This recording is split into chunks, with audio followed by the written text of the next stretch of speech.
Clio the camper.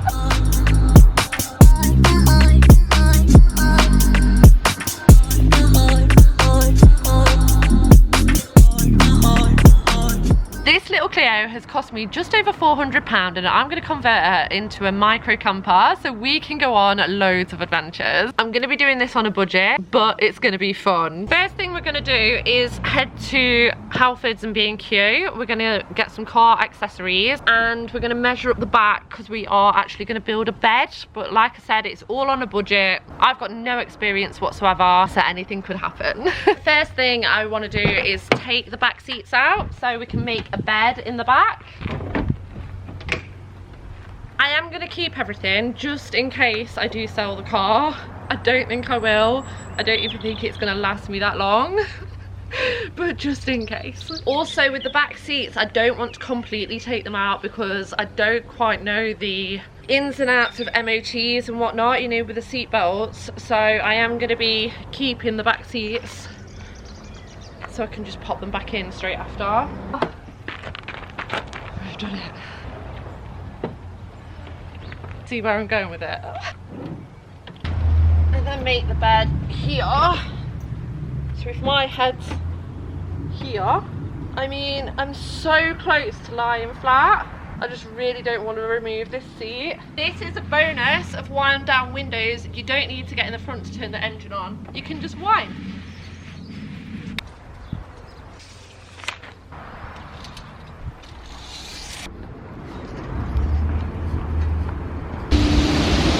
Which would look at that.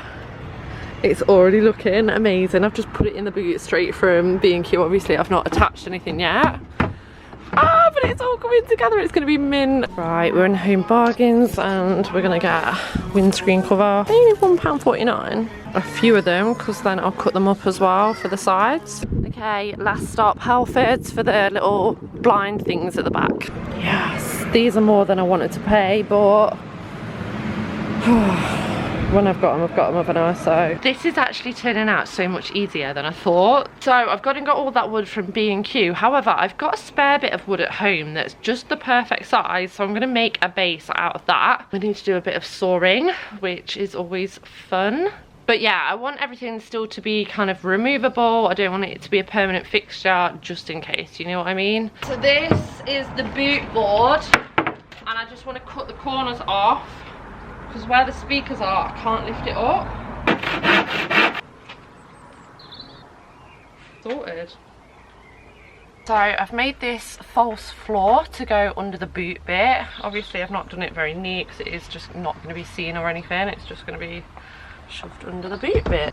I trimmed these corners off just here so I can lift it up past that bit. It was just catching. And then I'm going to attach this here so then that is flat and sturdy and we can still open. I could even put hinges on here actually so we can open the boot. So this is before I've attached these pieces of wood just as a tester, and that is spot on. Perfect. And then yeah, I'll be able to lift that up, get the hinges on there, we'll have storage under there. I made a really messy job out of that, but it works. Now it's higher, we are coming across a slight problem. So I'm just going to go and have to saw those corners off a little bit more. I have these spare bits of Velcro too, and I've just put them on the bottom there so we can Velcro down this base bit, because like I said, I don't want this to be permanent. I want it to be able to just take out, but I also need it to be somewhat secure.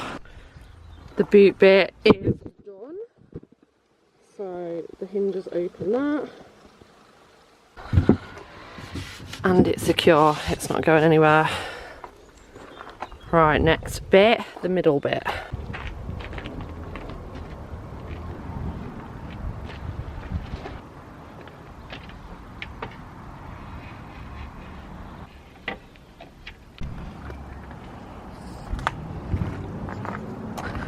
So this will come down like so. However, I'm just going to make a stand for it just at the back so it's fully secure. And there we have it. I've started loading things. I'm keeping it basic for now. Obviously, this is day one, so we are going to work more on it over time, but you know what? She's good to go.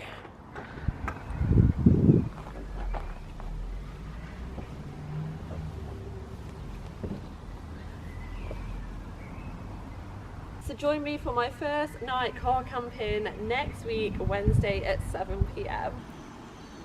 So here's the bedroom, but then under here we've got all the storage. Bananas, fairy, hot chocolate, dog food, mugs, utensils, everything you need. And then that is good to go.